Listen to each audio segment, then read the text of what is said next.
So today, my cup of tea with a very special book I used to read many years back, Who Moved My Cheese by Dr. Spencer Johnson.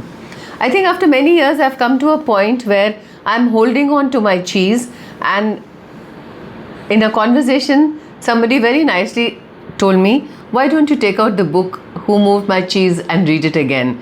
And I took out these flashcards which I had made many years back, and I thought it is a beautiful time to share a metaphor for anything we are holding on to, because I think sometimes it just helps to share a process of what you're going through.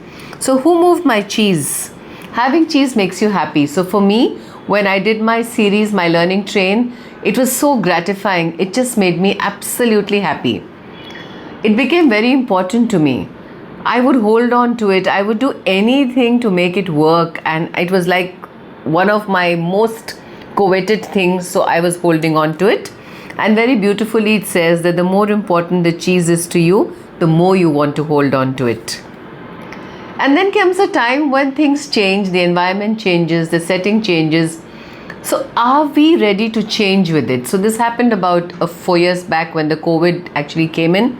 I started working with the EdTech industry. I started working with the Anganwadis, slowly letting this cheese go. Not that I forgot about it, but I was trying to explore other things, and it worked for me, and I was able to come back to this cheese because I had already had flavors of more cheese. So I think that was one very important thing to ask myself. And of course I have a great family who keeps asking me this question: what would you do if you were not afraid?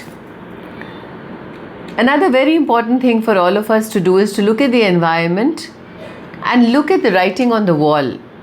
So smell the cheese often so that you know it's getting old. Movement in the new direction helps you to find new cheese. So sometimes when we have to turn direction, we are always worried that what will we find at the end of the tunnel or on the way to the light at the end of the tunnel. So when you move beyond your fear, you feel free. And while you're moving beyond your fear, just imagining yourself enjoying new cheese actually leads you to it. So I think that happens when you say that, oh, I think I'm going to find something really nice. Like I started a small project with Zambia. I was not sure, but I just looked at it and I said, I want to do this. So it's safer to let go of old cheese, because the faster you let go, the faster you'll find new cheese. Secondly, if you're sitting in a place and you're finding that the cheese is dwindling, it's not okay, it's safer to search in the maze than to live in a cheeseless situation. Old beliefs do not lead you to new cheese, but sometimes I feel, few old beliefs are okay, and you need to also have a little diversion with adding new beliefs to it.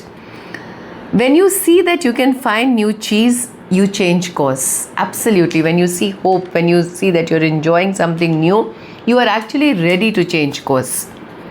Noticing small changes early help you to adapt to the bigger changes that are to come.